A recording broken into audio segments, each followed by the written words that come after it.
Alors on reprend Bezrat Hashem dans notre Tikkun 10 et on en était à la question de Eliyahu Hanavi sur Rabbi Shimon et que c'est Eliyahu Hanavi qui maintenant va continuer de parler.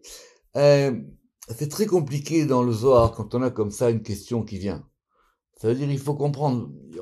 Évidemment on va trop vite malheureusement, mais c'est pas facile. Ça veut dire pourquoi est-ce qu'il lui dit il lui a dit mais reviens sur ce que tu as dit, littéralement corrige-toi, on a dit, ou tes propos ne sont pas exacts. Alors quoi? Rabbi Shimon il a pas pensé à ce que le mouvement il soit de haut en bas et de bas en haut. Alors il lui dit, je vous rappelle ça, cette dernière, hein, il lui dit parce que quand elle s'élève, alors effectivement il y a aussi un chant. Il y a un chant quand elle descend et il y a un chant quand elle remonte. D'accord? On va pas revenir là-dessus. On l'a fait la dernière fois. Et donc on a dit, et maintenant elle va s'élever jusqu'à remonter dans le Ensof et jusqu'à ce qu'effectivement, dans la lecture du schéma Israël, on fait quelque chose pour qu'elle descende vers eux. Alors, tous ces sont des textes qu'il faut méditer parce que chaque ligne elle est importante ici. Donc ça veut dire quoi? Ça veut dire que le schéma Israël, c'est de faire descendre quelque chose. C'est-à-dire quoi que quand on fait le schéma, on fait descendre. Alors, quand on fait le schéma Israël, on fait descendre ou on fait monter quelque chose? Alors, c'est pas facile à comprendre, mais d'après les kavanotes du schéma Israël, pour répondre à la question qui a été posée au cours de la dernière fois, dans Shara Kavanot, le Harizal, il dit que, de façon générale, en tout cas au nom du Harizal, que le schéma Israël, c'est le fait d'unifier les deux noms, Hashem Elokeinu, Hashem Echad. On a deux noms, on a Hashem Elokeinu, Shema Israël, écoute Israël, Hashem, Yud Kevavke Elokeinu, notre Dieu, Yud Kevavke, Echad, il est un. Donc on unifie les deux aspects. En gros, c'est Abba Veima. Et quand on unifie ces deux aspects, alors on va provoquer quelque chose qui va après s'accomplir dans la Hamida. Évidemment, la prière, elle suit un ordre.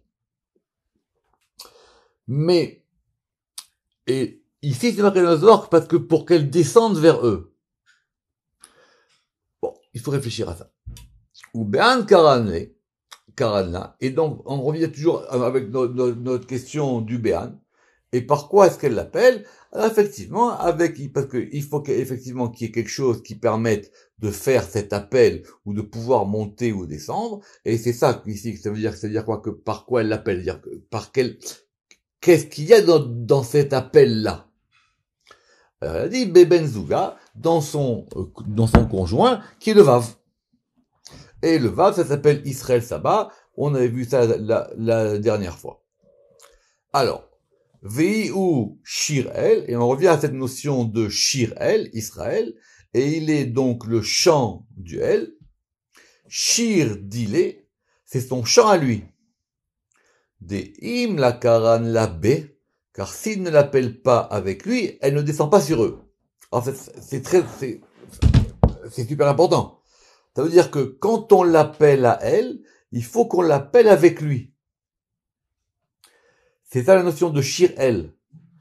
Parce que ce shir-là, c'est pour pouvoir faire monter ou descendre.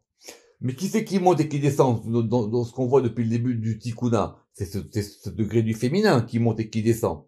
Mais pour qu'elle puisse maintenant, pour qu'on l'appelle à elle, c'est pour ça qu'on a mis ici une majuscule, là, car s'il ne l'appelle pas à elle, avec lui, elle ne descend pas sur eux. Le Ramak, il résume comme ça, note 84. Pour attirer la shrina vers les degrés inférieurs, il faut l'unir avec son époux. S'il n'y a pas d'unification dans le moment de ce chant, que ce soit pour monter ou descendre, ça ne marche pas. Et alors, ça on l'a dit la dernière fois. Et à ce moment-là où elle descend, il l'attache avec les phylactères, les téphilines du bras, des iye kashour ima pour qu'il soit attaché avec elle. ou autre version pour qu'elle soit une attache avec lui.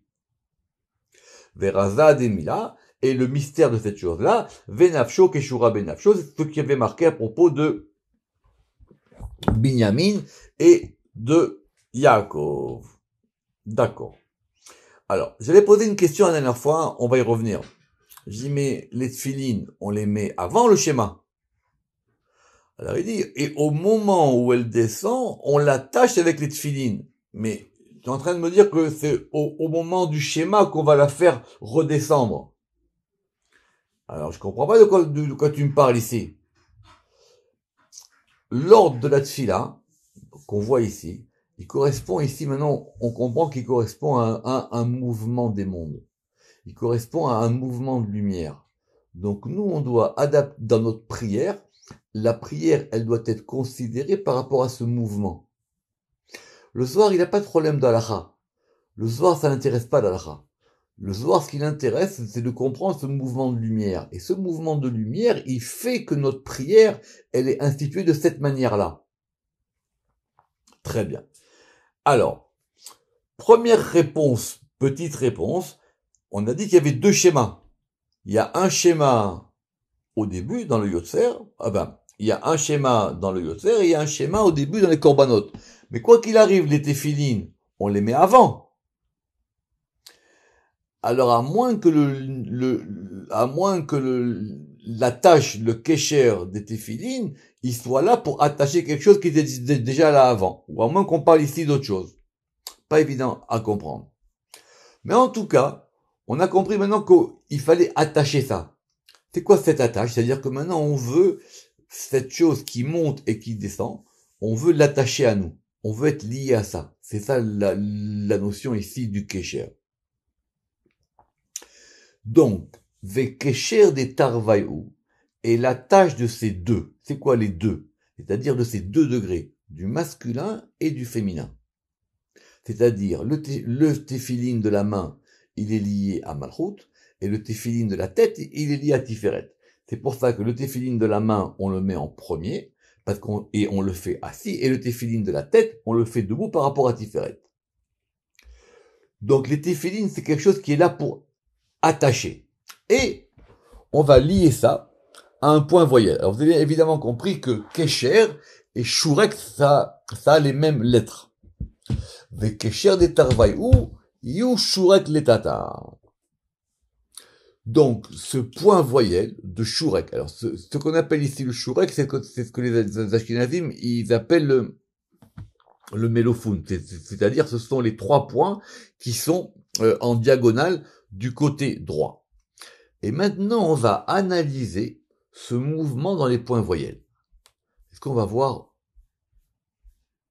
aujourd'hui. On relit avec Kesher de Tarvaïou, Ihu Shurek Letata. Alors, ce Shurek qui est un point voyelle, il a une équivalence dans les Te'amim. Parce que le point voyelle, il est en bas de la lettre, en tout cas celui-là. Et quand il est au-dessus de la lettre, ça s'appelle un Ta'am. Et le ta'am qui correspond au shurek, c'est le ta'am de Shalchelet. Tefilin al-Reché, et ça correspond au phylactère sur sa tête. Donc, premièrement, évidemment, on a compris que les deux, que ce soit le shurek ou le Shalchelet, les deux ta'amim étaient composés de 3 points. Très bien. Maintenant, évidemment, il est en haut, sur la tête. Il est sur la lettre. Donc, il correspond au téphiline qui est sur la tête. Beraza detame. Et donc, dans le mystère de ces signes de cantillation, Idkeriyat tenua, elle est appelée un mouvement. Première question. Déjà, on avait dit que, si vous vous souvenez, que les mouvements, les tenuot, c'était plutôt les points voyelles. Comment le Ramak, il comprend ça? Les signes de cantillation meuvent et font mouvoir les mots. De même que Malchut, la royauté, elle fait mouvoir les séphirotes pour qu'elles agissent. Alors c'est vrai que ici on comprend que les ta'amim aussi c'est un mouvement. Mais simplement c'est un mouvement de la mélodie. Misitra dinikuda. Donc, ici, c'est intéressant. Du point de vue des ta'amim, on va avoir un mouvement. Et du point de vue de la lettre, de la nekuda, ça s'appelle une union. Alors, on va expliquer. On va expliquer 2 secondes. Du côté des points voyelles, Malchut, elle est appelée Yehuda, parce que là, elle est en union avec Tiferet. Exact. Parce que maintenant, quand elle est montée au-dessus de la lettre, elle est plus en union avec lui. Elle est au-dessus de lui. Vetsarich le'achala betenoa. Et il faut maintenant l'allonger avec un mouvement.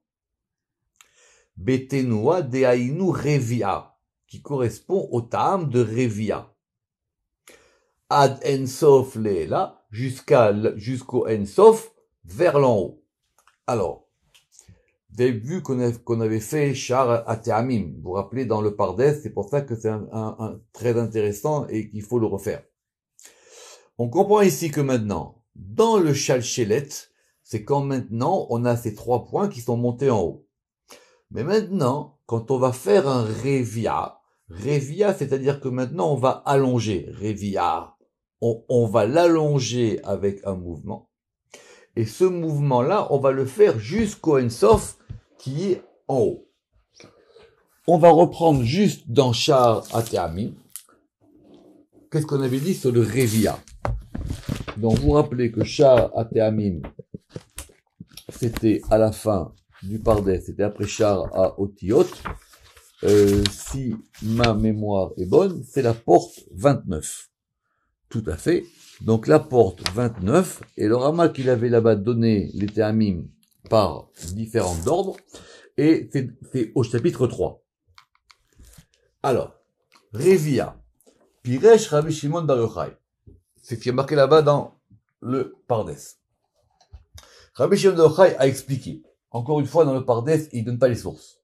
Évidemment, quand il dit Rabbi Shimon Bar Yochai, c'est le soir, mais il dit pas d'où ça vient. Qui a Revia, a remezbo el abina. Ce Revia, il indique la bina. Chez Nekuda Ne'alemet, qui est un point caché. Et ça veut dire quoi cette notion de Revia? Revia, ça veut dire elle est tapie, elle est accroupie. Venikret Revia. Chez Ikeima Revia Albanin, c'est comme une mère qui est tapie sur ses enfants. Vetenuato Be'alia. Et son mouvement, ça indique une montée. Parce que c'est Tiferet qui va monter pour pouvoir s'enfouir dans le degré de la mer. Évidemment, c'est ce qui a marqué ici. D'une autre manière. Ça veut dire que maintenant, comme elle monte encore plus haut. Par rapport au Sphirot, tu peux appeler ça Bina si tu as envie. Et maintenant, elle remonte ici, comme elle a dit, jusqu'au Ensof. Venimsa. Donc, dans le Pardes, Revia a Ramazbo el a Tiferet mitalem babina, ça indique que Tiferet maintenant il est caché dans la bina, lorsque la bina maintenant elle est tapie et elle est en mode, on va dire, de protection de ses enfants. Vetsarir le nahatale bechirek, et il faut la faire descendre jusqu'au chirek. Le chirek, évidemment, tout le monde sait ce que c'est. Il correspond donc le revia d'en haut. Il correspond au point voyelle en bas du chirek. De la même manière. Donc ici, on les compare. Je répète. On a dit, le shurek, il correspond au shalchelet. Un en bas, un en haut. Le revia qui est en haut, il correspond au chirek qui est en bas. Vetsarich, les nahata le bechirek, ad ein tachlit jusqu'au ein tachlit. On va revenir là-dessus. Les amlachala al tataïn pour la faire régner sur les inférieurs. On la fait maintenant descendre. Et quand on la fait descendre maintenant, c'est pour qu'elle puisse régner sur les mondes d'en bas. Très bien. C'est quoi cette notion de ein tachlit? Alors, on a le ensof en haut. Ensof en haut, c'est-à-dire qu'il n'y a pas de fin. C'est complètement infini. Ça monte vers un degré de sans fin. Et en tachlit, ça veut dire qu'il n'y a pas de but. Alors, Rama qui dit que en tachlit, c'est dans Malchut l'équivalent de En Sof dans Keter, ou au-dessus de Keter. Je reprends. Le En Tachlit dans Malchut, c'est-à-dire dans les degrés d'en bas, il est l'équivalent de En Sof dans Keter. Et pour ça, c'est quel but? Pour qu'effectivement elle puisse, elle, devenir reine, pour la faire régner sur les degrés inférieurs. Et là, le Ramak, dans la note 98, pourquoi elle s'appelle pourquoi est-ce qu'elle s'appelle sans but? Parce qu'on ne peut pas la mesurer. C'est sans fin. Mais c'est un sans fin par rapport au bas. Ça veut dire que ce que la Shrina, elle fait dans les mondes inférieurs, on peut même pas l'appréhender. On ne peut la mesurer en bas. Et si on veut la mesurer, c'est uniquement parce qu'il a opéré un tzimtzum de la Shrina. Et vous voyez bien qu'ici on a la notion de tzimtzum, même chez le Ramak, c'est une grande question. Alors, revenons maintenant. Et on va faire maintenant, si tu veux, les points voyelles.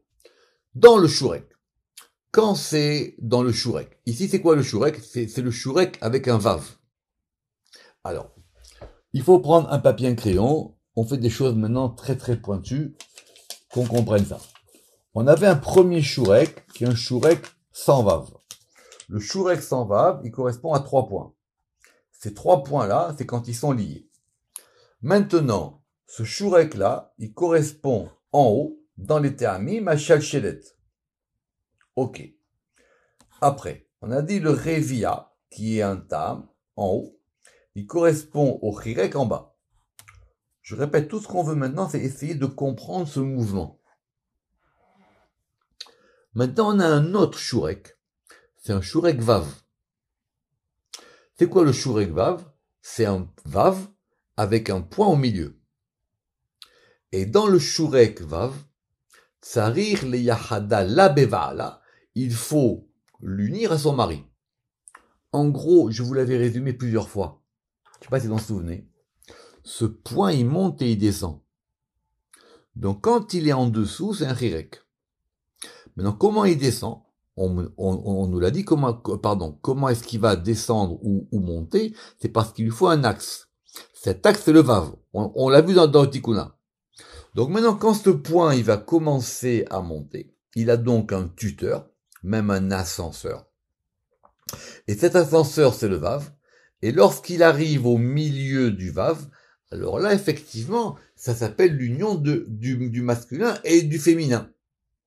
C'est-à-dire, Vav, c'est l'époux, et le point, c'est la malchoute. Et quand il monte encore, il va devenir Cholem. Alors, il va devenir Cholem dans deux modalités. Soit un Cholem malé, soit un Cholem chasser. Cholem malé, c'est quoi? C'est qu'on a un Vav, et le point, il est sur le Vav. Ce qui voudrait donc dire que ici, maintenant, lui, il est là, et elle est au-dessus de lui. Mais si maintenant, on enlève le Vav, et on a un Cholem tout seul, c'est-à-dire un point tout seul, qui lui sera l'équivalent du Chirek d'en bas, dans les Nekudot, alors que dans les Ta'amim, c'était le Ravia. C'est pour ça qu'ici, on a deux versions.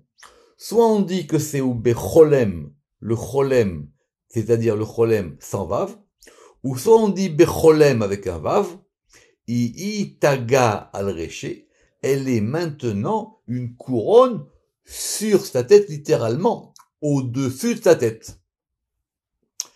Alors qu'en Chirek, ou Bechirek, Ikarsaya Techouté. Alors que quand elle est en Chirek, elle est donc en dessous. Alors elle est maintenant un trône en dessous de lui. Donc on fait bouger ces points voyelles.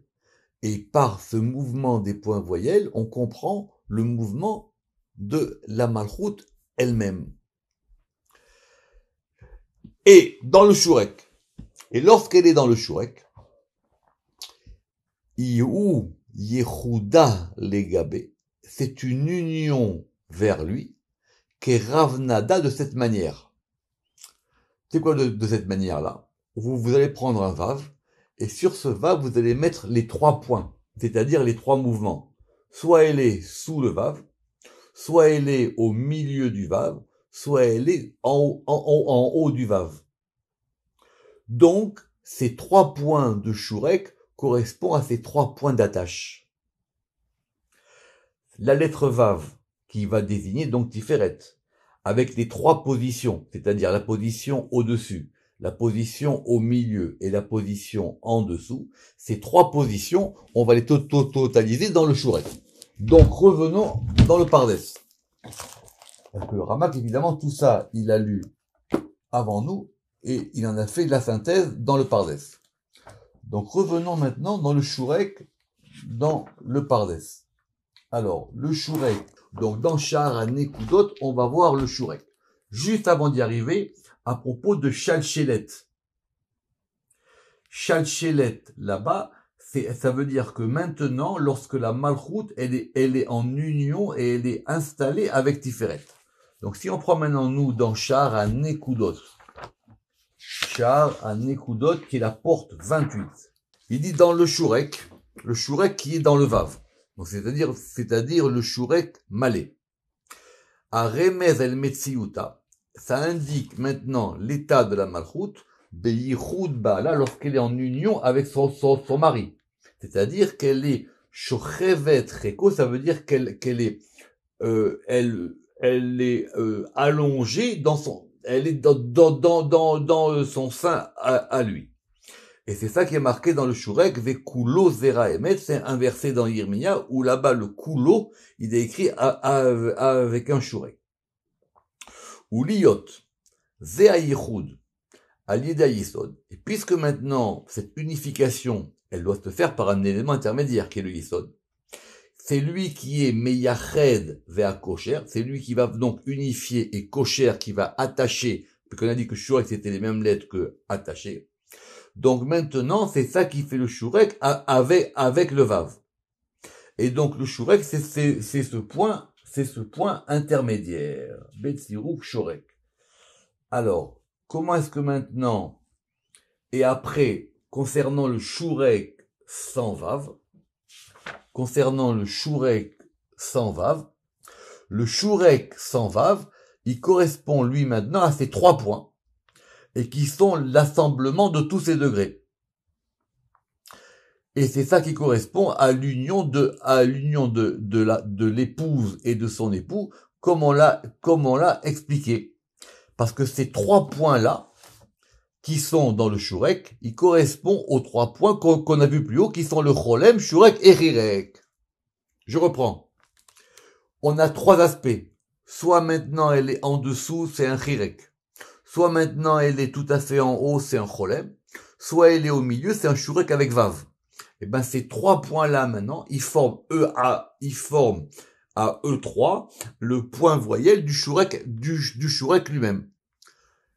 C'est-à-dire, on reprend ce qui est marqué ici, où Beshurek est dans le shurek, ou Yehuda legabé, elle est donc maintenant une union vers lui, qui est Ravnada de cette manière, c'est-à-dire le Vav avec nos 3 points.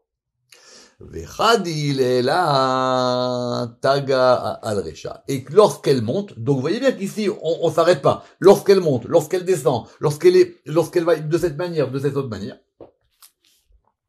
alors là, elle va redevenir, comme on l'a dit, la couronne sur sa tête. Comme on l'a dit à propos du point voyelle cholem ou du vav cholem. Ve'i barta narta techut ragloy. Et elle est maintenant la fille qui descend sous ses pieds. Pourquoi? Parce que la malchut, elle a, de la même manière qu'elle a plusieurs états, elle a aussi donc plusieurs appellations. Des fois, elle va s'appeler quoi? Des fois, elle va s'appeler son épouse. Des fois, elle va s'appeler la couronne. Et des fois, elle va s'appeler la fille. C'est pour ça que la femme du roi David, elle s'appelait Bathsheba, il dit le Zohar. C'est la fille de Sheva. C'est pour ça que Shabbat, c'est Bat-Shin. C'est la fille du Shin, des 3 degrés d'en haut. Donc maintenant, lorsqu'elle est à un degré plus bas, on va la considérer comme étant la fille. Exemple, dans le Shem Yud Kevavke, je vais vite, mais vous réécouterez le cours. Dans le Shem Yud Kevavke, on peut dire que le Yud, il est à bas, le père. He, elle est Ima, c'est la mère. et Vavke, soit on dit que c'est le mari et l'épouse, ou soit on dit que c'est le fils et la fille. Ça correspond à différentes configurations. Veihu beyichuda dile becheke. Et on revient maintenant au shurek. Et lorsque maintenant elle est dans son union à lui, dans son sein, ça veut dire qu'il la prend entre ses bras. Itavidat shurek, elle redevient maintenant le shurek avec le vav, puisque maintenant le vav il est là et elle est au milieu. Et donc ce shurek là, c'est le kishura dile, c'est effectivement elle est attachée en lui. Donc tous les points voyelles, ce sont des mouvements de dynamique de la malchoute. Et il nous reste un point voyelle problématique, qu'on a déjà vu dans le Pardes, c'est celui du Sheva. C'est quoi le Sheva?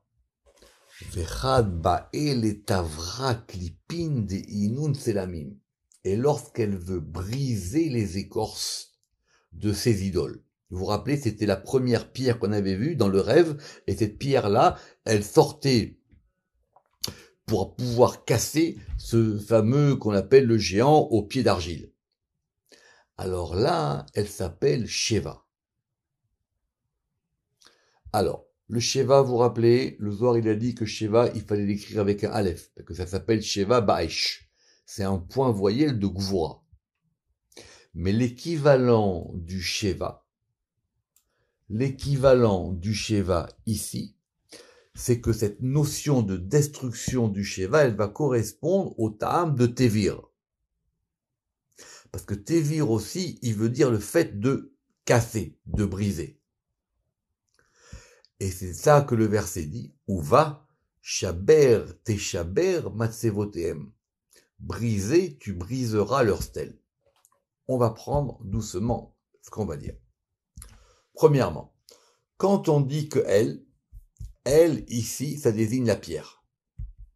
D'accord? C'est que maintenant, elle est à l'état de pierre, comme on l'a vu. Selon le verset qu'on a cité plus haut de Daniel, vous vous rappelez, c'était la pierre qui a détruit la sculpture. Donc, royauté ici, elle est nommée pierre parce qu'elle est là dans un degré maintenant non de destruction, parce que c'est elle qui va casser les forces du mal, pour annuler les forces extérieures. Donc maintenant, elle est appelée Sheva. Sheva, lorsqu'elle est un point voyelle, elle correspond à ce degré de Sheva. Et lorsque maintenant elle correspond dans l'état Amim, elle va s'appeler le Tevir. Bien qu'effectivement le Tevir et le Sheva n'aient pas la même graphie.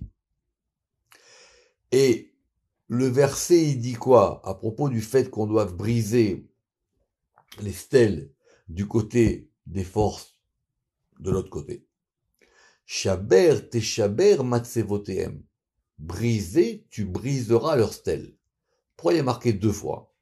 Le verbe est redoublé pour indiquer que les deux forces qui vont briser, c'est-à-dire les clipotes, les écorces, du côté du masculin à sa mère même, et du côté du féminin à Lamed. Le point voyelle Sheva, il est lié à ce degré du féminin de la malchoute, parce que c'est lui qui correspond à cette ascension et cette descente de la malchoute, alors que le signe de cantillation Tevir, lui, il correspond au degré masculin. Aval beyichuda dila. Et tout de suite on repart. Mais lorsqu'elle est maintenant en union, alors là ça se fait dans le point qui s'appelle Shurek, Shurek avec Vav, qui est le Vav Shurek. Deiu sod chei almim, chet birchaan desiluda. Alors on va terminer avec ça pour aujourd'hui. Et lorsque maintenant on repart dans l'union. Dans l'union, elle est le point voyelle Shurek. C'est-à-dire le point Shurek voyelle avec le Vav. Parce que il est Yesod, parce qu'il est le Yesod. On va expliquer. Le point voyelle Vav Shurek, où la lettre Vav désigne Tiferet, qui est l'époux, et le point voyelle de Malchut, qui est l'épouse unie avec son époux dans son sein. Ça, on l'avait compris. Mais cette union, elle se fait comment? Cette union, elle se fait par le degré du Yesod. Et ce degré de Yesod, l'union se fait par fondement Yesod, qui lui va donner les vies aux Séphirot et aux âmes. Pourquoi? Parce que ce degré de Yesod, il correspond au tzaddik. C'est quoi le tzaddik? C'est celui qui donne vie dans les mondes. Vous vous rappelez qu'il y a une différence qu'on avait vue entre Chai et Chei. Chai, ça veut dire que il est le vivant des mondes, et Chai, ça veut dire qu'il donne de la vie au monde. Vous vous rappelez qu'il y avait 2 degrés. Soit c'est lui qui est parmi les mondes, au moins il y a une personne qui est une vraie personne qui vit. Les autres, ils vivent pas vraiment. C'est lui qui est le vrai vivant des mondes. Ou soit c'est lui qui va donner la vitalité au monde. C'est lui qui donne de la vie. C'est pour ça que soit on l'écrit Chai avec un patar, soit on l'écrit Chei avec un tséré. Mais c'est quoi Chei? C'est la vie. La vie, c'est quoi? C'est 18.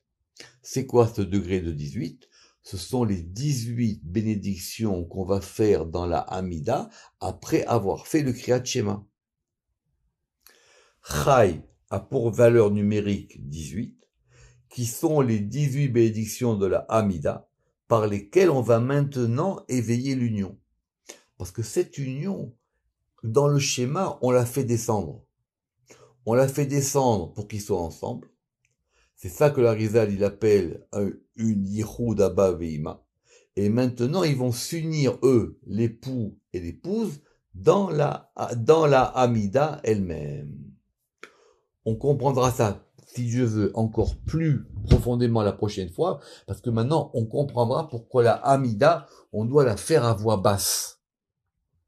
Parce que quand on la fait à voix basse, c'est le moment de l'union. Baruch Adonai Le'olam, Amen ve Amen.